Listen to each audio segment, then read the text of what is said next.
আসসালামু আলাইকুম। ষষ্ঠ শ্রেণীর প্রিয় শিক্ষার্থীরা, আমরা গত পর্বে অনুশীলনী 1.4 এর 1 নম্বর অঙ্কটা করেছি। তো এই পর্বে করব অনুশীলনী 1.4 এর 2 নম্বর অঙ্ক। দেখো 2 নম্বর অঙ্কে বলেছে নিচের ভগ্নাংশগুলোকে সমহর বিশিষ্ট ভগ্নাংশে প্রকাশ করো। অর্থাৎ এখানে দেখ উপরেটা হচ্ছে লব, নিচেরটা হচ্ছে কি হর, অর্থাৎ 5, 10, 40 এই সংখ্যাগুলোকে, এই হরগুলোকে সমান বানাইতে হবে। তাহলে আমরা চলো প্রথমে লিখি সমাধান। যে প্রদত্ত ভগ্নাংশগুলোর হর 5, 10 এর প্রথমেই লসাগু বের করতে হবে। তাহলে কার 5, 10, 40 এর লসাগু বের করি। ঠিক আছে, একটু লিখে নিই যে প্রদত্ত ভগ্নাংশগুলোর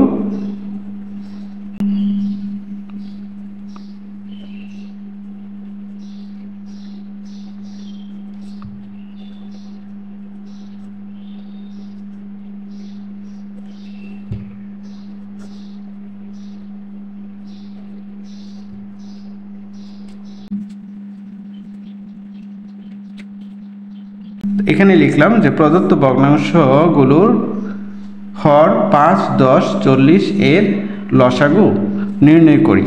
লসাগু নির্ণয় করি। ঠিক আছে, এই কথাটা আমরা লিখে নিলাম। তাহলে দেখো 5, 10, 40 এর লসাগু কত হবে? একে আমরা 5 দিয়ে ভাগ করি। 5 একে 5, 5 দোকানে 10, 5 আটা 40। এটাকে আবার 2 দিয়ে ভাগ করতে পারি। 1, 2 একে 2, 4 দোকানে কত? 8। ঠিক আছে, প্রথমে আমি 5 দিয়ে ভাগ করাতে ছোট হয়ে গেল অঙ্কটা। তাহলে এটাকে আমরা লিখতে পারি সুতরাং হরগুলোর লসাগু বের করার জন্য কি করতে হবে? সব কয়টা গুণ করতে হবে। সুতরাং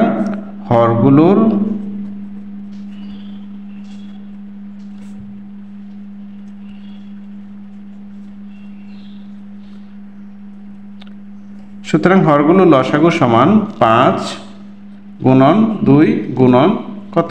4। তাহলে 5 দোকানে কত? 10, 4 10 কত হলো? 40 হলো। তাহলে আমি দেখো হরগুলোর লসাগু কত পেয়েছি? 40 পেয়েছি। ঠিক আছে, তাহলে এখন আমাদের কাজ হবে এই 40 দিয়ে আমরা এই হর দিয়ে কি করব? 40কে হর দিয়ে ভাগ করব। তাহলে আমরা লিখে নিই এখন 40 ভাগ কত? প্রথমে আছে কত? 5। এই 5 দিয়ে ভাগ করলাম। 5 দিয়ে ভাগ করলে কত পেয়েছি? 5 আটা 40, 8 পেলাম। 8 পাওয়ার পর এই ভগ্নাংশটা আমরা লিখি। উপরে 2, নিচে কত? 5। ঠিক আছে, এখন উপরে নিচে এই 8 দিয়ে গুণ করব।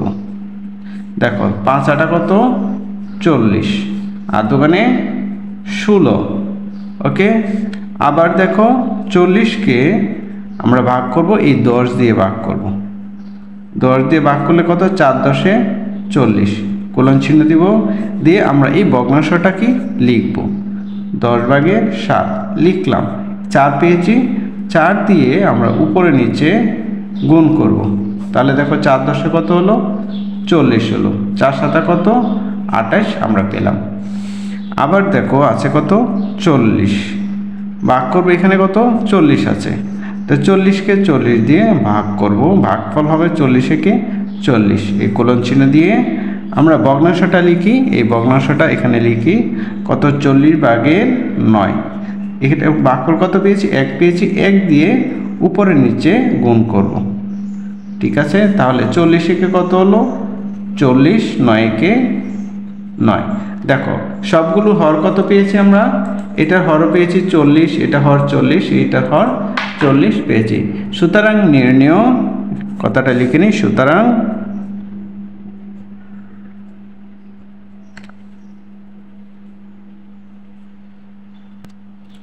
সুতরাং নির্ণয় সমহর বিশিষ্ট ভগ্নাংশগুলো হলো 40 ভাগের 16। যেহেতু এখানে জায়গা নেই, আমি এখানে লিখলাম 16, নিচে হবে কত?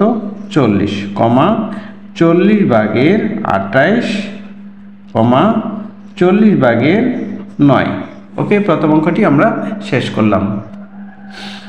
দেখো খতে বলেছে 25 ভাগের 17, 40 ভাগের 23, 120 ভাগের 37। ঠিক আছে। এখন এটাকে সমহর বিশিষ্ট ভগ্নাংশে পরিণত করতে হবে। তো আমরা একটু লিখে নিই কথাটা, যে প্রদত্ত ভগ্নাংশগুলোর হর 25, 40, 120 এর লসাগু বের করি। প্রথমে কি করব, আমরা লসাগু বের করব। তাহলে আমরা লসাগু বের করার নিয়মটা জানি, 25, 40, 120, এটাকে আমরা লম্বা টান দিব, দিয়ে দেখো এখানে আছে কত, এখানে আছে 25, 40 আর হচ্ছে 20। 40 হচ্ছে জোড় সংখ্যা, 120 হচ্ছে জোড় সংখ্যা। যেহেতু দুইটা জোড় সংখ্যা আছে সেজন্য আমরা এটাকে 2 দিয়ে ভাগ করব। 25কে 2 দিয়ে ভাগ যাবে না যেহেতু বেজোড়, আর 40কে 2 দিয়ে ভাগ করলে হবে 20। 160কে 2 দিয়ে, 120কে যদি 2 দিয়ে ভাগ করি কত হবে, 60 হবে। দেখো আবারও দুইটা জোড় সংখ্যা পেয়েছি, আবারও আমরা 2 দিয়ে ভাগ করব। তো 25-এর 25 নামবে, এটাকে 20কে 2 দিয়ে ভাগ করলে কত হবে, 10 হবে। 60কে যদি 2 দিয়ে ভাগ করি তাহলে কত হবে, 30 হবে। ওকে, আবারও জোড় সংখ্যা আছে দুইটা, আমরা আবারও 2 দিয়ে ভাগ করব। তাহলে 25-এর 25 নামবে, 10কে যদি আমরা 2 দিয়ে ভাগ করি 5 হবে, আর 30কে যদি 2 দিয়ে ভাগ করি কত হবে, 15 হবে। ওকে, তাহলে এটাকে আবারও 2 দিয়ে ভাগ করা যাবে না যেহেতু আর জোড় সংখ্যা নেই। এখন আছে কত, 5। দুইটা সংখ্যার শেষেই, তিনটা সংখ্যার শেষেই দেখো 5 আছে, তার মানে এই পুরো সংখ্যাটি আমাদের 5 দিয়ে ভাগ করতে হবে। তো 5 দিয়ে ভাগ করলে কত হয়, দেখো 5 5 কত, 25, 5 নামলো। 5 দিয়ে যখন 5কে ভাগ করো, 5 একে 5 আর 3 5 15। ওকে, আর কোনো সংখ্যা দিয়ে ভাগ যাবে না। তো আমরা এখন একটু লিখতে পারি, সুতরাং ভগ্নাংশের গুলোর হরের লসাগু কত হবে, একটু বের করে দেখি। সুতরাং লসাগু হবে, আমরা আগের অঙ্কে কি লিখেছিলাম যে হরগুলোর লসাগু, এটা আমরা লিখে নিই, হরগুলোর লসাগু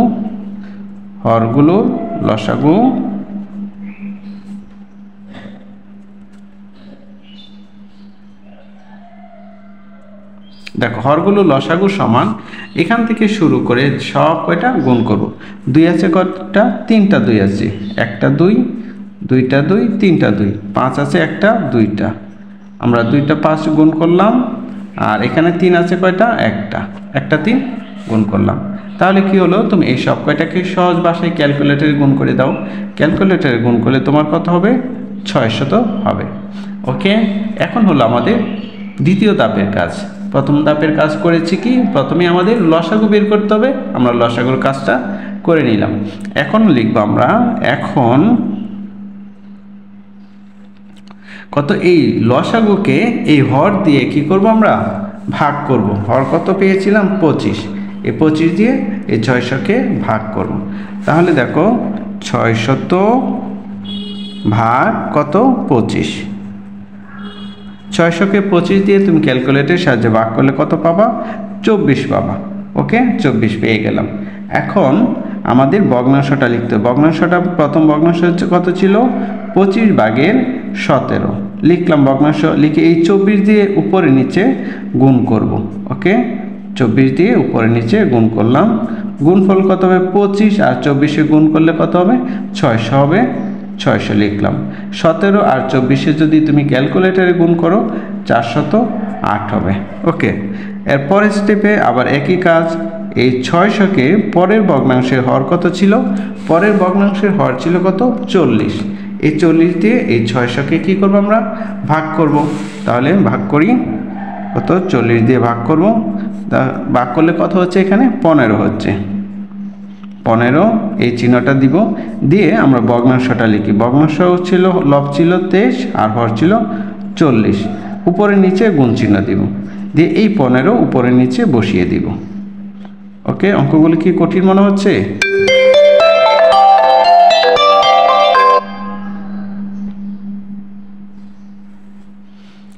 ওকে, তাহলে দেখো আমরা 40 দিয়ে যখন আমরা এই 15কে গুণ করব তাহলে কত গুণফল হবে, কত, 600। 23 দিয়ে 15কে যখন গুণ করব গুণফল পাবো আমরা 345। ওকে, এবার দেখো 3 নাম্বারটা, একইভাবে 600কে আমরা ভাগ করব কত, 120 দিয়ে। 120 দিয়ে যখন ভাগ করব তাহলে কত পাবো, আমরা ভাগফল পাবো 5। এগুলা সব ক্যালকুলেটরের সাহায্য করবা, তোমার কোনো ব্যাক পেতে হবে না। তারপরে ভগ্নাংশটা কত ছিল, উপরে ছিল 67, নিচে ছিল 120। ওকে, এটা একটু বাড়িয়ে উপরে নিচে গুণ চিহ্ন দাও, গুণ চিহ্ন দিয়ে গুণফল, আমরা এখানে ভাগফল কত পেয়েছিলাম 5, আমরা 5 দিয়ে উপরে নিচে গুণ করলাম। তাহলে এই 120কে 5 দিয়ে গুণ করলে গুণফল হবে 600। 67কে যখন তুমি 5 দিয়ে গুণ করবা তখন তোমার গুণফল হবে 335। ওকে, এখন আমরা লিখতে পারি যে সুতরাং নির্ণেয় সমহর বিশিষ্ট ভগ্নাংশত্রয়, সমহর বিশিষ্ট ভগ্নাংশ ত্রয়, ত্রয় মানে কি, তিনটিকে একসাথে ত্রয় বলে, দুইটিকে যেরকম দ্বয় বলে, তিনটিকে একসাথে কি বলে, ত্রয় বলে। ভগ্নাংশ ত্রয় কি কি পেয়েছি দেখো, পেয়েছি 408 আর নিচে 600, কমা দিয়ে লিখবো পরেরটা আবার 345, নিচে হলো 600, পরেরটা কত 335, নিচে হলো 600। ওকে, এটাই হচ্ছে আমাদের উত্তর। তাহলে শুরু থেকে শেষ পর্যন্ত অঙ্কটা আরেকবার দেখো। প্রথমে আমি ডাকটা লিখেছি, তারপর কি কাজ করেছি, এটাগুলো লসাগু বের করেছি, হরগুলোর লসাগু বের করেছি। লসাগু বের করার পরে এই দেখো প্রথমটার হর দিয়ে এই লসাগুকে ভাগ করেছি, ভাগফল যা হয় সেটাকে আবার এই ভগ্নাংশের উপরে নিচে গুণ করেছি, গুণ করে এই দুইটা গুণ করে উপরে লিখেছি আর এই দুইটা গুণ করে এখানে লিখেছি। ঠিক একইভাবে পরে দুইটাও করেছি। ঠিক আছে, তো আশা করি তোমরা বুঝতে পেরেছো।